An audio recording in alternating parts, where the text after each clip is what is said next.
Hello, welcome to Straightforward. With its assaults across central and northern Iraq in the past 1.5 weeks, the Islamic State of Iraq and Syria, ISIS, has taken over from Al-Qaida organization founded by Osama bin Laden as the most powerful and effective extreme jihadi and terrorist group in the world. This very ISIS had an outspread in Syria over a year ago, long before the world powers admitted its serious threat to the national security. In Britain, the Prime Minister told MPs that it was wrong to think the crisis in Iraq was nothing to do with the UK, adding that people in a possible ISIS regime are planning to attack the United Kingdom. Let me welcome our guest at the studio first, Mr. Zaid Al-Issa, expert and writer on human rights activist and democracy advocate, and Mr. Christopher Coverdale, British lawyer and anti-war campaigner. Before we start our discussion today, let's see what the ISIS stands for in this brief report. The Islamic State of Iraq and Syria, known as the ISIS, are Sunni militants who want to establish an Islamic State across the region. While its exact size is unclear, the group is thought to include thousands of fighters. The ISIS are known for their ruthless violence and brutal methods of killing, including mass executions. Last week, militants from the group posted pictures on Twitter claiming that they had killed 1,700 soldiers. Fighters from the militant group have rapidly advanced through mostly Sunni areas of Iraq in recent days, seizing control of several cities including Mosul, Tal Afar and Tikrit, with Iraq's capital Baghdad as their next mission. The group's advances have led to Iran mobilizing its troops on the border with Iraq, and Turkey called for an emergency NATO meeting which was held at the ambassadorial level. Turkey has also threatened to intervene if its 48 citizens held by ISIS in Mosul are harmed. In an effort to curb the violence, the United States has said it is willing to work with Iraq's neighbor and longtime foe, Iran. The Obama administration has already ordered the urgent deployment of 275 armed troops in and around Iraq, and has also signaled it could launch airstrikes. Meanwhile, this week, British Foreign Secretary William Hague said Britain has ruled out the possibility of any military intervention. However, it may give other forms of support to the Iraqi government. Zaid Al-Issa, the ISIS has been known for a while in the region, be it in Syria or Iraq. How did things go out of control only just now? Well, I mean, there are a number of factors. One of the main factors that have led to the sudden lightning advance into Iraq is basically the success of two elections, one that took place in Syria and the re-election of Bashar al-Assad against the will of some major forces in the region, that is Saudi Arabia and Qatar. We also have seen the success against all the odds of the Iraqi elections. A lot of regional powers were counting that there is no way that the Iraqi election, considering the dramatic surge in deadly violence, can take place. It actually took place. And to basically make matters worse for those regional powers, their arch foe, that is Prime Minister al-Maliki, have actually won a commanding seismic lead against, again, all the expectations. And he was, this success or a victory have paved the way for the state of the law, that is the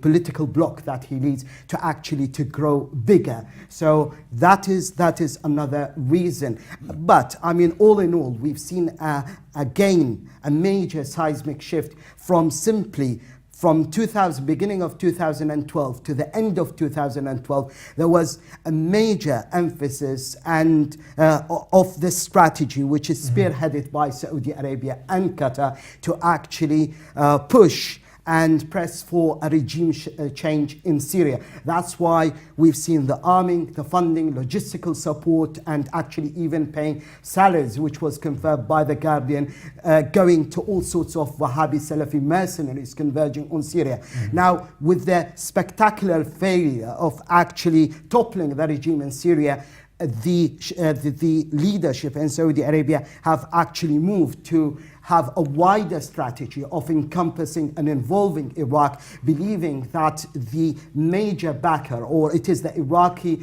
let's say, authorities which are giving a lifeline to the Syrian regime. So by shifting the emphasis to destabilizing Iraq, weakening Iraq, stirring own internal problems in Iraq, so that the Iraqi government is preoccupied with dealing with its internal problems. That is, again, one of the factors that led to the dramatic surge in the ability of Al-Qaeda. And on top of that, as I mentioned, we have basically evidence that have emerged, which is backed up not just by the New York Times, that has clearly said that all the arming and logistical support and the funding has clearly went to the most extremist groups, that is Al-Nusra Front. But more importantly, Abu Bakr al-Baghdadi, the leader of Al-Qaeda Iraq, has emphasized last April when he said, look, Al-Nusra Front is simply an extension of Al-Qaeda in Iraq,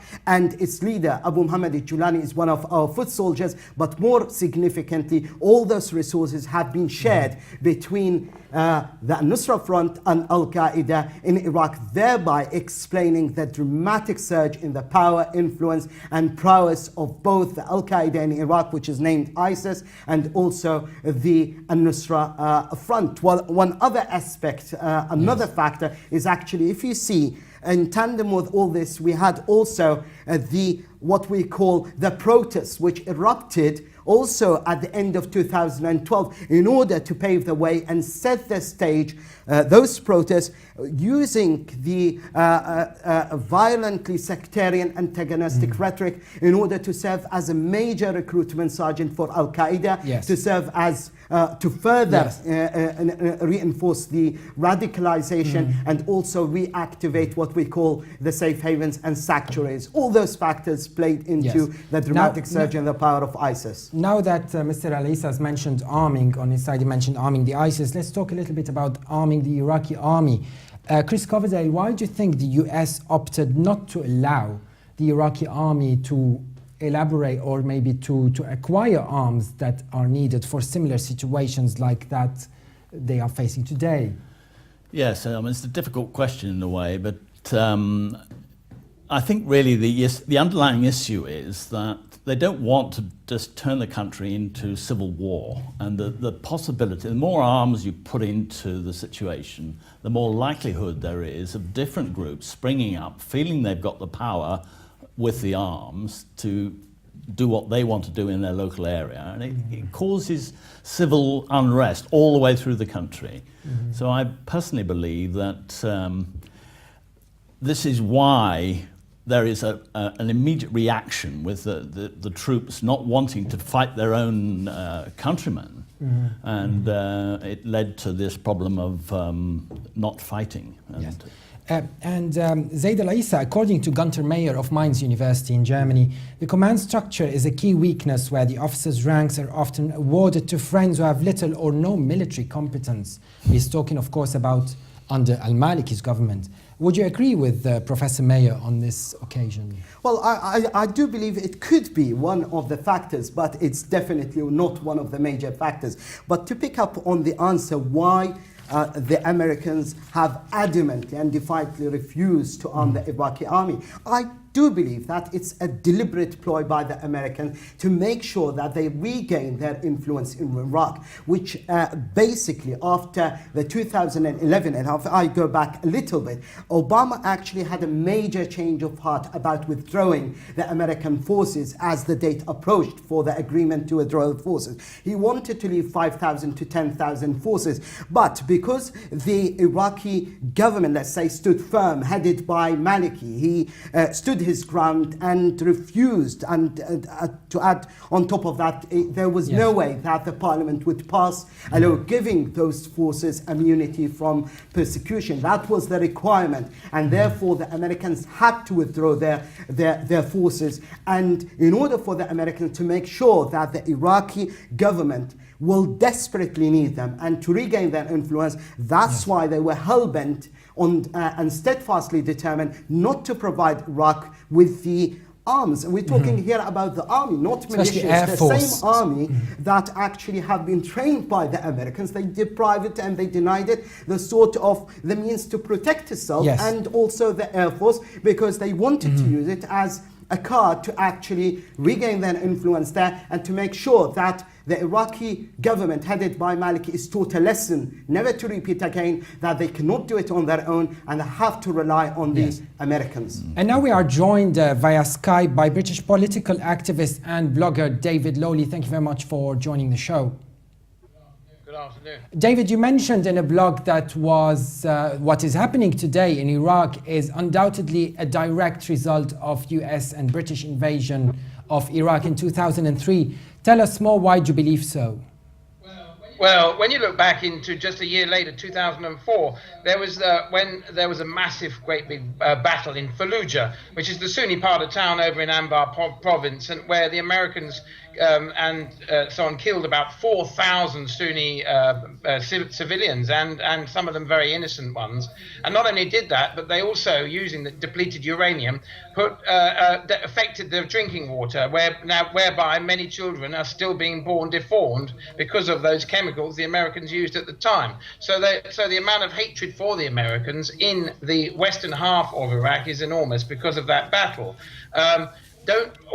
Another factor was the fact that Saddam Hussein opened up, just before he ran away, as the Americans got there, he opened up all the jails, and many of the Al-Qaida followers and so on were released, as they have been over the past 10 years in lots of other jailbreaks.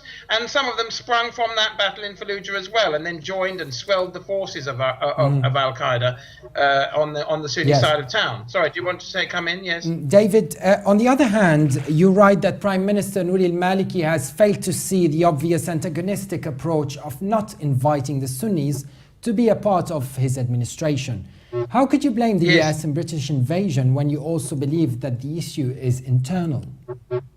Well, it's both things. I mean, how do you weigh it? You said it's both. How do you weigh it? What is the biggest impact? Well, I'll tell you why it's both. Because before the Americans got there, when Saddam Hussein was in power, you could happily go down into the high street of Baghdad and drink tea with Sunnis, Shias, Jews, Druze, Christians, everyone. Saddam Hussein wasn't interested. He was not a religious sectarian leader. He was a nationalist, a Ba'athist, and he had no interest in religion at the end of the day. And I mean, he did do his slaughtering of the Marsh Arabs in the south, who were mostly Shia, and of course he chemically bombed the Kurdistan. But those were for different reasons. It had nothing to do with the Sunni sectarian divide.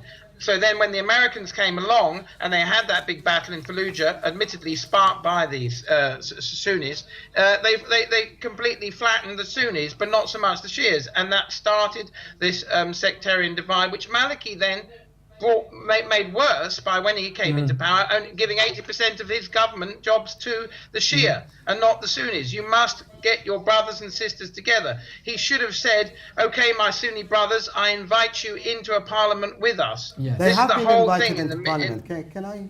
Yes, of course, Mr. Lacy. I mean, if I could possibly make a comment. I mean, when we say that the main reason, and I hate to hear people simply repeating what actually Saudi Arabia and Qatar have been repeating all along. And we've heard the Saudi foreign minister, which he represents the bastion of dictatorship in the region. And he basically, there is violently sectarian discrimination against the Shias in Saudi Arabia. They have absolutely no rights. And he has the nerve to accuse Iraq of discriminating against the Sunnis.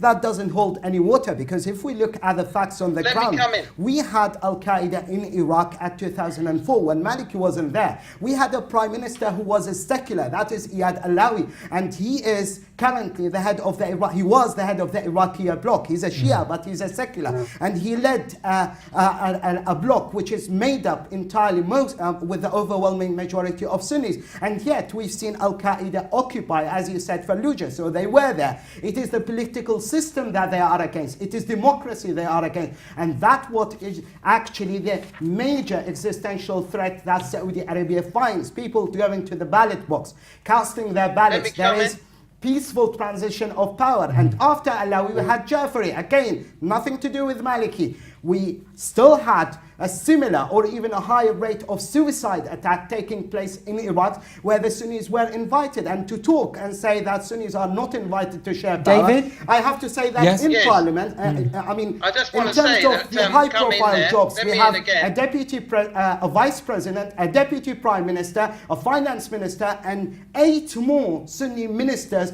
When we look at Basra, which is a Shia area, it doesn't have a single minister. So I Yes. don't see for the life of me how far can we go down the line of appeasing them when basically in the era of Saddam Hussein, and you mentioned Saddam Hussein, who was a brutal, ruthless dictator. I'm not blaming all the Sunnis, but they were the ones running the show. They were the ones calling the shots. David? But let me just say, well, look, when you go back to looking at Saudi Arabia, you mentioned Saudi Arabia. Look at the other side of the coin. Is in the place next to Saudi Arabia, Bahrain. In Bahrain, it's the opposite way round. The Sunni Khalifa family are in power. The massive Shia-dominated country full of the people, they are the ones who are being downtrodden. They are not included in that administration, just as the other way round. Which is Maliki absolutely doesn't true. include You're the right. Sunnis. They are discriminated Yeah, but what I'm against, so they trying to have say no is, rights. therefore, the only way The forward, Shias. for Maliki is to talk to the Sunnis and include them. But he can't. It's too late. He has to resign Why is it now, too late? and we Why have is to- it too late, David?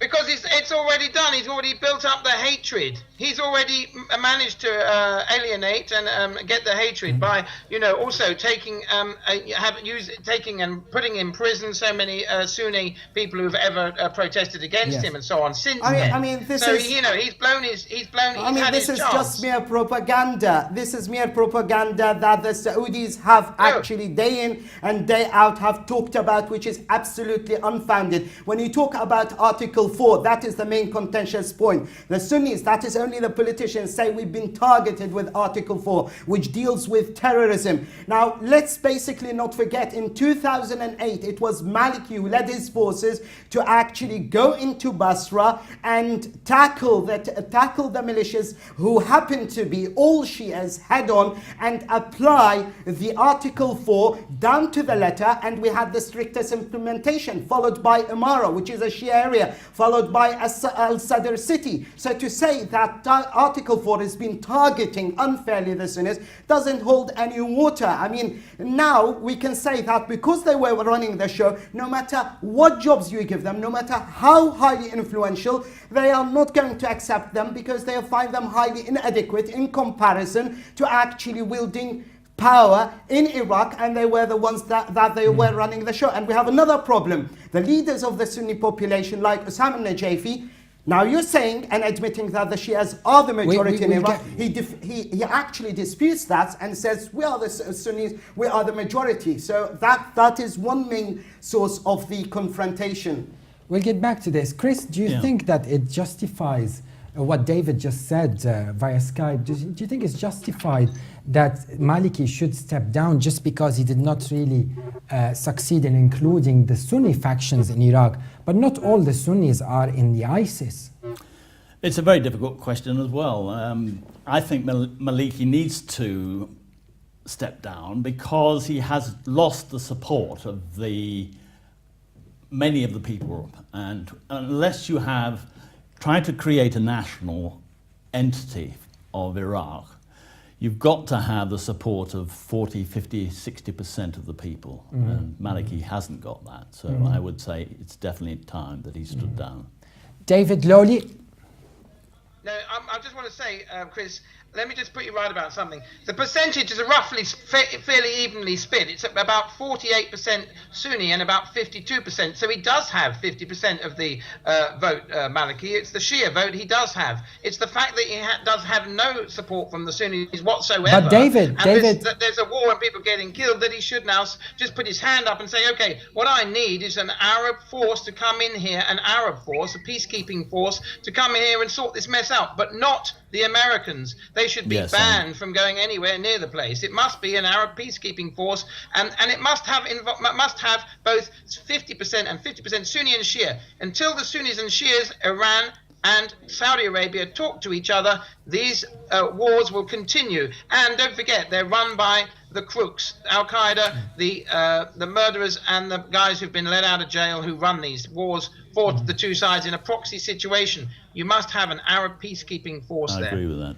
That was David Lowley-Wakelin, filmmaker of the Alternative Iraq Inquiry. Thank you very much for joining us. Thank you. And Chris, had the Iraqi army controlled the porous border with Syria, do you think this could have been avoided, the mess that is happening today in Iraq? No, I don't think so. Again, I feel that the Iraqi army has been demoralized, basically. It's been paid to be there, and nobody really wants to act as a police force on your own population. And the whole issue of trying to use the Iraqi army to keep out so-called terrorist forces, when they see them as their compatriots, I think it's a very difficult area, and that's really why I think so many people have just given up and they don't want to kill each other. Zaid Al-Issa, there's a power vacuum in Baghdad because since the general election in April, Nouri al-Maliki has been unable to find coalition partners. Tell us a little bit more about that. Well, I mean, I have to pick up on one point mentioned by David very quickly. He says that the country is nearly evenly divided, 52%, and the Sunnis and the Kurds 48%. This is totally untrue. It's unfounded. And if we refer to any foreign ministry report, then they would tell you that the minimum of the representation that the Shia have is 65%. That's according to foreign ministries of well-informed countries, and even according to the dictator Hosni Mubarak, who had no love lost for the Iraqis when he said Shias represent 65%.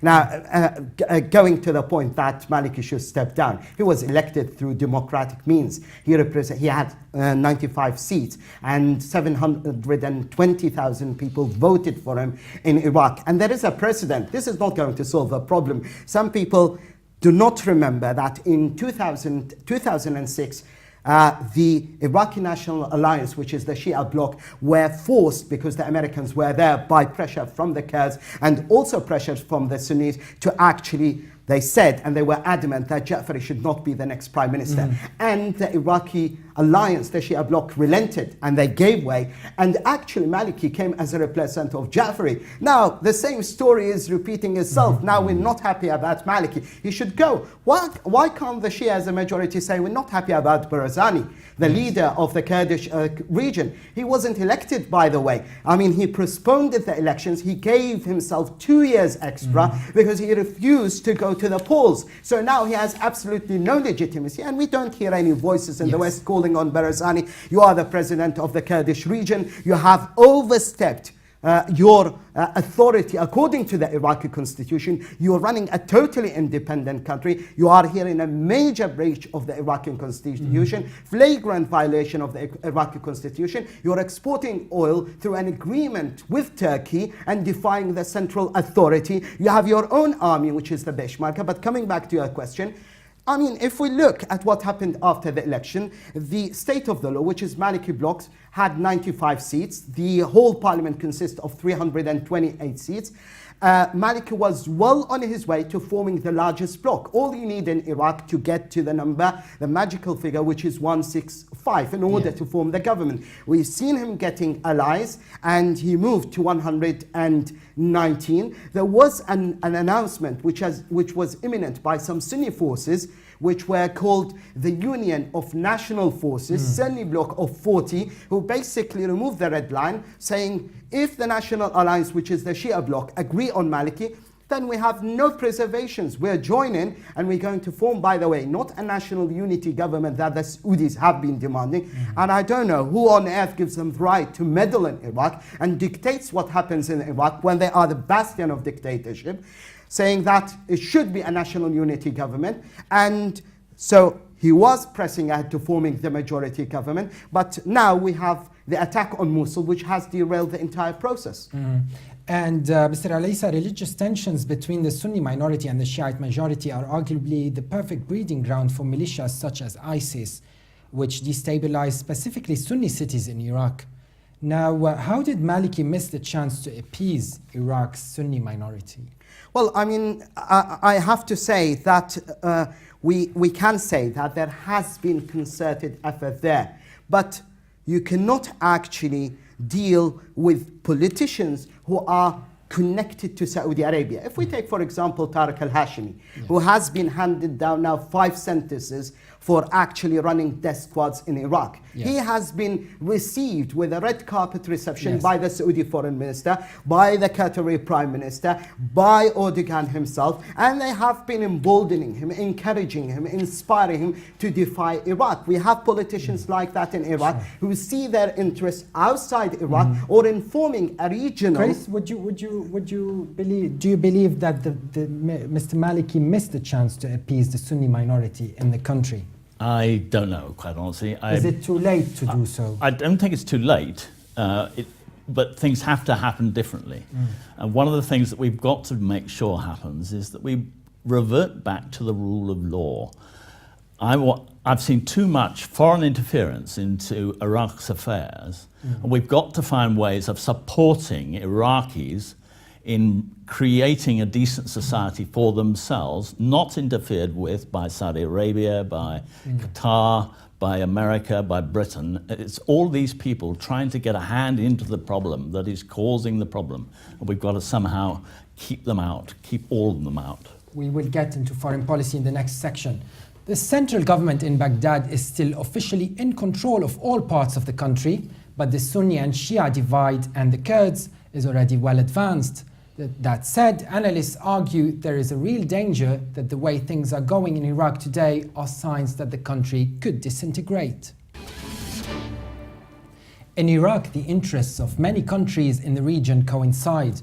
Regionally, Iraq, Iran, Syria and Lebanon's Hezbollah are considered the Shiite axis, while Turkey and Saudi Arabia are considered supporters of the Sunnis. But although the radical Islamists are the focus of attention, there are also Sunni tribes supporters of the ousted Ba'ath rule and former military to contend with. Internationally, the United Nations Security Council has convened. Russia, holding its current presidency, said the 15 members expressed unanimous support for the government and the people of Iraq. US President Barack Obama has said that Washington is examining ways to help Iraqi authorities combat militant advances out of the north, including some short-term immediate things that need to be done militarily. France opts to respond to the concerns of the Sunnis and to outreach to the Kurds, and Britain considers the ISIS a direct threat. Chris, tell us a little bit more about Britain funding the ISIS in Syria before we move to Iraq. Yes, I mean, what we've discovered is that under the Department for International Development, which is really supposed to be giving aid to third world countries, they have the biggest payment of all is going to Syria right at the moment. And in the documentation, they have said that they cannot name the humanitarian agencies for security purposes. Now, sending £100 million nearly to agencies that cannot be named for security purposes is so deliberate. Here from the website of the UK government, exactly. That's exactly it, and you'll see there the biggest payment of all is going to groups in Syria that can't be named because they are not official. This is funding of international terrorism by the British government, and it has been banned. It was banned by the United Nations Declaration on Principles of International Law in 1970, and we pay no attention whatsoever to the international law. But as you said, they were not named. How can we assert that they are terrorist groups? Mainly because of the language used by the British government. They can't name them because as soon as they do, they say quite specifically on the site there, it's outside of the UN agency's relief. So they are not official humanitarian agencies.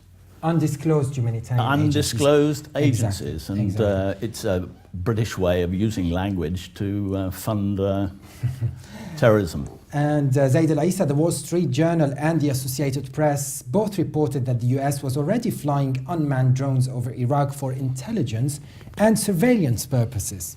Both outlets assume that boots on the ground is not an option. However, as an Iraqi, could US boots on the ground, particularly in this state of emergency, be a game changer? Well, I mean, we can't talk about boots on the ground because the Americans have ruled it out. It's not going to happen.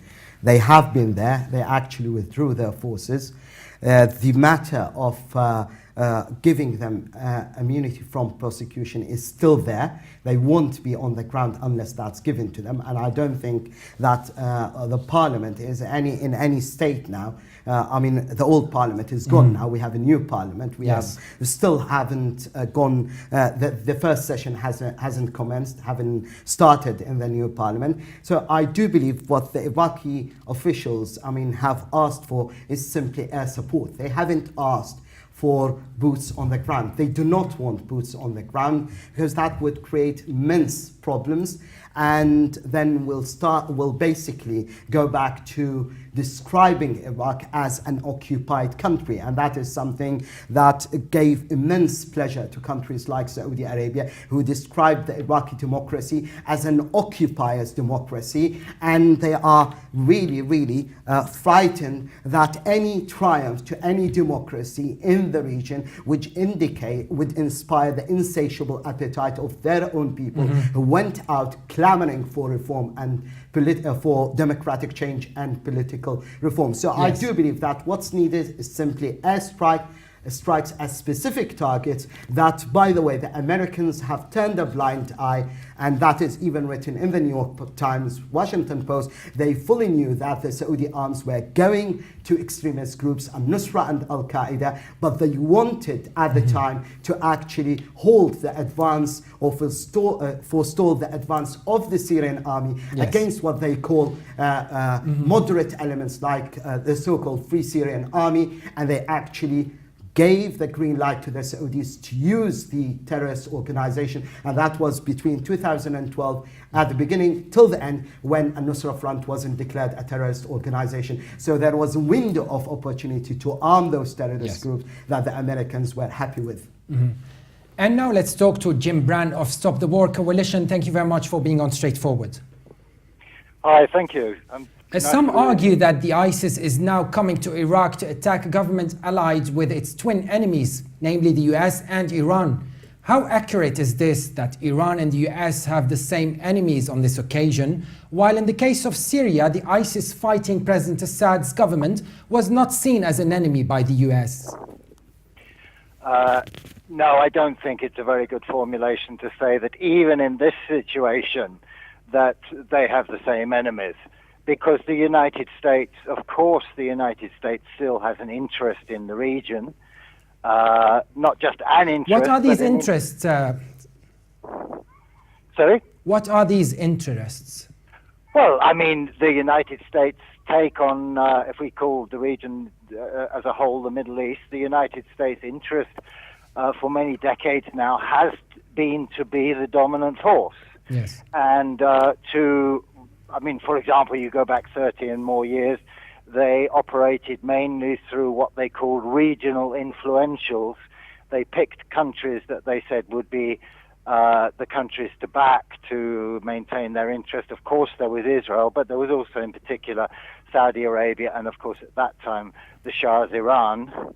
That all collapsed in 1979, and the United States moved from then to a much more forward policy of basing troops in the region and having a direct military influence. And of course that was accelerated in 1991 with the war then. And I mean, that hasn't changed. And it's worth pointing out that the first head of the occupation administration, before Paul Bremer, people will remember Paul Bremer, the one who lasted a month before that, before he was replaced, General J. Garner, he said that Iraq will be as the Philippines was for 100 years to the United States. The United States occupied the Philippines in 1898. That's quite a statement. He said it was our coaling station in the Pacific. That's how he described it. And he said specifically, Iraq will be our coaling station in the Middle East for years to come. Now, that clearly hasn't worked. But you can clearly say that you have a situation where the United States, in some ways, actually would find it quite advantageous, because the United States would intervene with its air power, which is the strength that it has. It doesn't want to get tangled on the ground. It would intervene, it would change the situation with its air power. It leaves an Iraq which, apart from anything else, is very weak in air power. So, that would be a specific United States interest within its overall strategy. And the fact that Iran is threatened by the situation in Iraq does not, in that sense, make them bedfellows. Jim Brand, the Scotsman from the UK, features analysis on Iraq titled "West Far from Blameless for Iraq Chaos." It suggests that Iraq's dilemma was immediately caused by the war in Syria. To what extent could this be seen as an outspread of what is happening in Syria rather than an internal Iraqi predisposition that paved the way for it? Clearly, there's a very close relationship. And I think one thing you have to look at is the fact that any grand plan that the West has had for the region, or specifically the United States has had for the region, has very largely gone out of the window. At one point, 10 years ago, they thought they could overthrow the government of Iraq, become the dominant power in Iraq, and Iraq would become an American base of operations. That's gone, so they're fishing all the time. And one aspect of it is that they thought, well, now is the time to get rid of the government of Syria. That's how they saw it 3 years ago. And that's failed. But it has created, once again, this blowback situation, which they create all the time, but far more so in recent years. An analogy, a good example of that is Libya. And in that sense, absolutely, they've created a situation where the same forces have a free hand on both sides of the Jim, border. what's Stop the War coalition doing about this today? What are your thoughts there?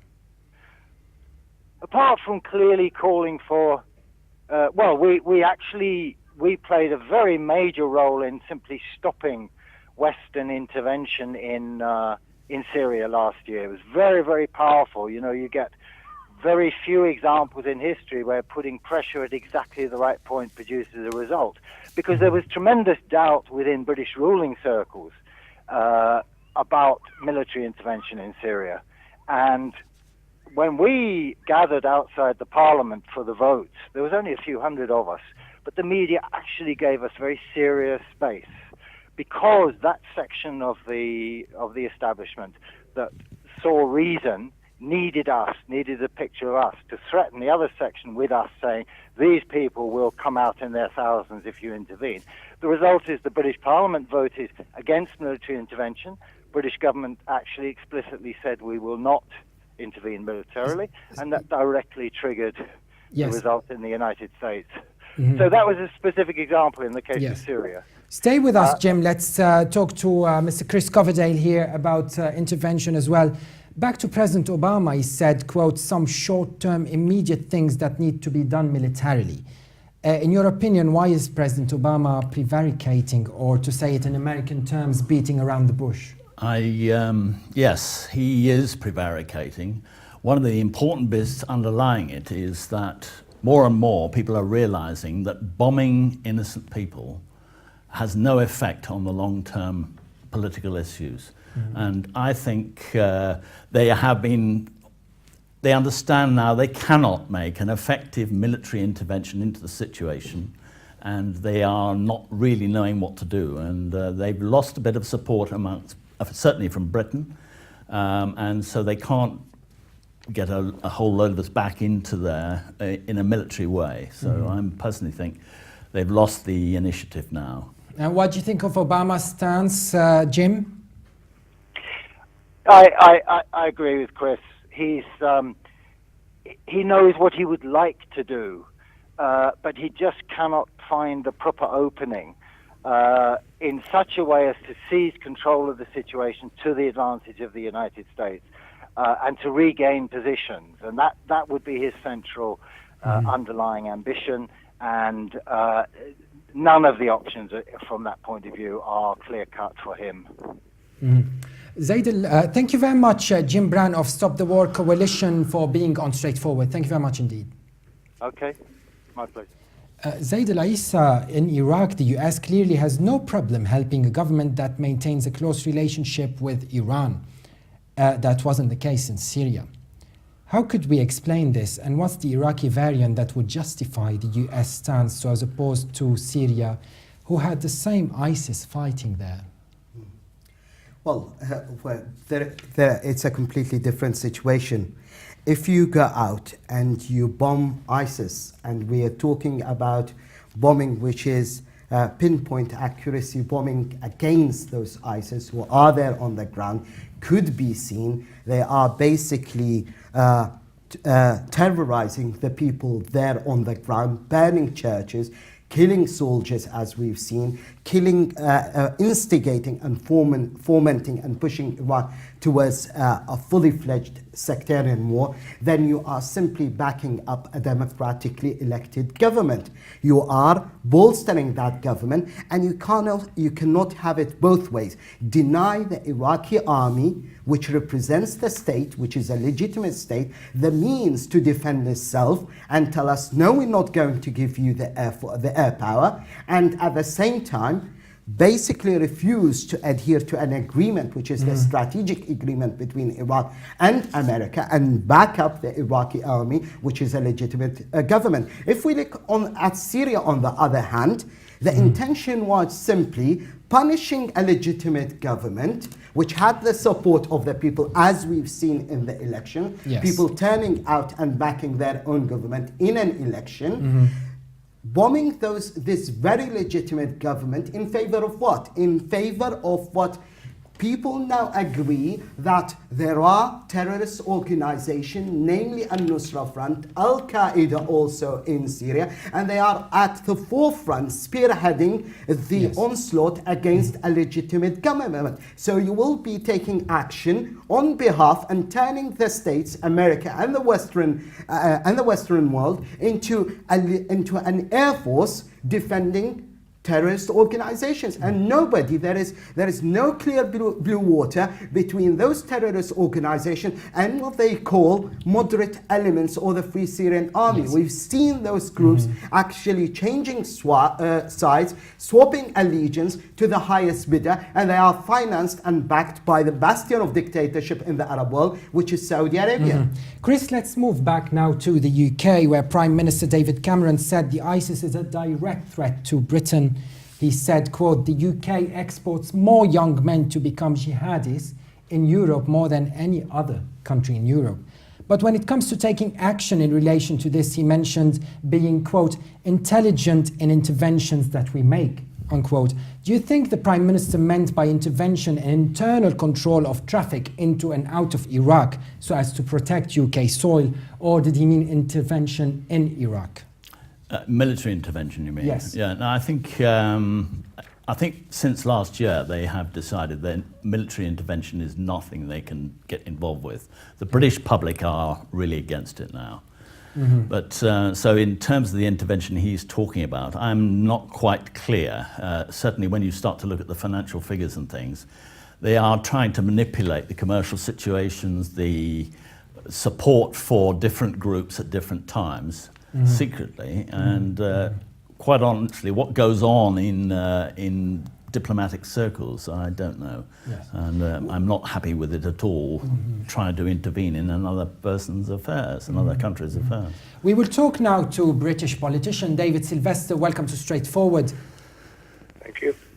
The Obama administration announced on Monday up to 275 US military troops will deploy in Iraq. Do you think the UK could join in as well to help fight the radical militants of Islamic State in Iraq and Syria, the ISIS? Well, what is clear is that ISIS and their leader just have to be stopped. Whether this should be done by a combined Middle East force, by the UN, by NATO, or by US with or without UK is a matter of opinion. Since another condition is that it must be done very quickly, the US is likely to be the only power with sufficient forces at hand, and I understand, in fact, their air power has already been requested by the Iraqi government. And could one argue that the withdrawal of US troops from Iraq under the Obama administration has somehow paved the way for the ISIS to flourish in the country? Well, the withdrawal from Iraq was a shambles, of course, both on the military and the civil basis. Lack of adequate planning was the reason. However, the original boundary setters, UK and France, left the country in such a democratic state that only despots like Saddam could hold it together. Democracy, moreover, is most unlikely to work in a country cobbled together in clashing religions and races. With Saddam gone, the puppet Western democracy put in its place left a power vacuum made for the likes of ISIS to have a crack at. That was David Sylvester, formerly UK Independence Party councillor. Thank you very much indeed for being on the show. It's my pleasure. And my last question, Zaid Al-Issa. In 2008, military action helped push back Sunni terrorist groups in Iraq. But at that time, the government briefly managed to win over the Sunni tribal militias to its side, with political concessions, of course. In your opinion, what's the way out of the crisis today? Not simply the quickest way out or the temporary way out. What's the best way out? I mean, the best way out at the moment, we have a major crisis unfolding in Iraq. So it has to be, the ultimate priority has to be to stop the ISIS in its track and to backroll its influence and to liberate the areas that it has now occupied and to liberate those people who have fallen under the control of ISIS. That's the major priority. And then simply go about forming a new government, an inclusive government. Headed by Maliki? Well, I mean, if that is the democratic will of the Iraqi people, I think all other countries should respect that, because Maliki has come with 95 seats, as I said. Yes. He has the biggest bloc within the Iraqi parliament, and the Iraqi constitution stipulates directly that the leader of the biggest bloc is the man who will be given the opportunity to form the government. If he fails in doing that, then this responsibility goes to the second biggest bloc and will have a chance to form the government. Before I wrap up, let me thank our guests who join us today over Skype from London, anti-war activist David Lowley and Jim Brand, spokesperson of the Stop the War Coalition, British politician David Sylvester, and with me here at the studio, Zaid Al-Issa, British Iraqi Middle East expert, and Christopher Coverdale, British lawyer and anti-war campaigner. Thank you very much for being here. Thanks. As many insist, the solution for Iraq has to be political, not military, arguing that for the Shiites to govern a united Iraq, a leadership that accepts power sharing is needed. The question now is whether or not Nouri al-Maliki can be that leader, and most importantly, if he wants this legacy or not. Thanks for watching. I'll see you soon on Straightforward, and bye for now.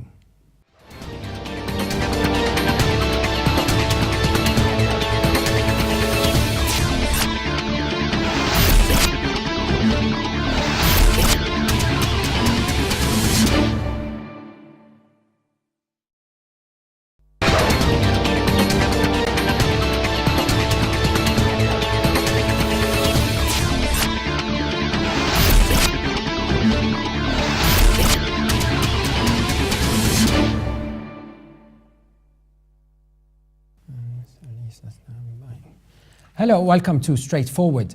With its assaults across central and northern Iraq in the past 1.5 weeks, the Islamic State of Iraq and Syria, ISIS, has taken over from Al-Qaida organization founded by Osama bin Laden as the most powerful and effective extreme jihadi and terrorist group in the world. This very ISIS had an outspread in Syria over a year ago, long before the world powers admitted its serious threat to the national security. In Britain, the Prime Minister told MPs that it was wrong to think the crisis in Iraq was nothing to do with the UK, adding that people in a possible ISIS regime are planning to attack the United Kingdom. Let me welcome our guest at the studio first, Mr. Zaid Al-Issa, expert and writer on human rights activist and democracy advocate, and Mr. Christopher Coverdale, British lawyer and anti-war campaigner. Before we start our discussion today, let's see what the ISIS stands for in this brief report. The Islamic State of Iraq and Syria, known as the ISIS, are Sunni militants who want to establish an Islamic State across the region. While its exact size is unclear, the group is thought to include thousands of fighters.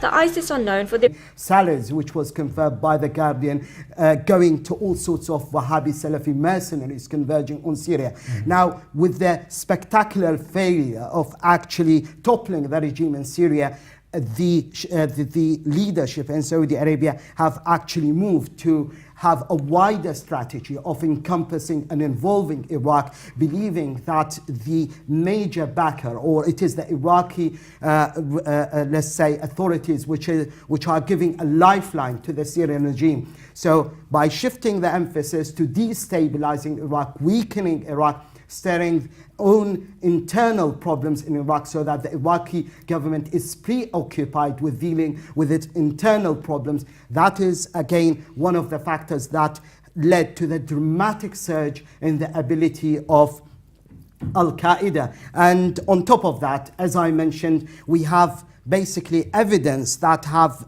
emerged, which is backed up not just by the New York Times, that has clearly said that all the arming and logistical support and the funding has clearly went to the most extremist groups, that is Al-Nusra Front. But more importantly, Abu Bakr al-Baghdadi, the leader of Al-Qaeda Iraq, has emphasized last April when he said, look, Al-Nusra Front is simply an extension of Al-Qaeda in Iraq, and its leader, Abu Muhammad al-Julani, is one of our foot soldiers, but more significantly, the ruthless violence and brutal methods of killing, including mass executions. Last week, militants from the group posted pictures on Twitter claiming that they had killed 1,700 soldiers. Fighters from the militant group have rapidly advanced through mostly Sunni areas of Iraq in recent days, seizing control of several cities including Mosul, Tal Afar and Tikrit, with Iraq's capital Baghdad as their next mission. The group's advances have led to Iran mobilizing its troops on the border with Iraq, and Turkey called for an emergency NATO meeting which was held at the ambassadorial level. Turkey has also threatened to intervene if its 48 citizens held by ISIS in Mosul are harmed. In an effort to curb the violence, the United States has said it is willing to work with Iraq's neighbor and longtime foe, Iran. The Obama administration has already ordered the urgent deployment of 275 armed troops in and around Iraq, and has also signaled it could launch airstrikes. Meanwhile, this week, British Foreign Secretary William Hague said Britain has ruled out the possibility of any military intervention. However, it may give other forms of support to the Iraqi government. Zaid al-Issa, the ISIS has been known for a while in the region, be it in Syria or Iraq. How did things go out of control only just now? Well, I mean, there are a number of factors. One of the main factors that have led to the sudden lightning advance into Iraq is basically the success of two elections, one that took place in Syria and the re-election of Bashar al-Assad against the will of some major forces in the region, that is Saudi Arabia and Qatar. We also have seen the success against all the odds of the Iraqi elections. A lot of regional powers were counting that there is no way that the Iraqi election, considering the dramatic surge in deadly violence, can take place. It actually took place. And to basically make matters worse for those regional powers, their arch foe, that is Prime Minister al-Maliki, have actually won a commanding seismic lead against, again, all the expectations. And he was, this success or a victory have paved the way for the state of the law, that is the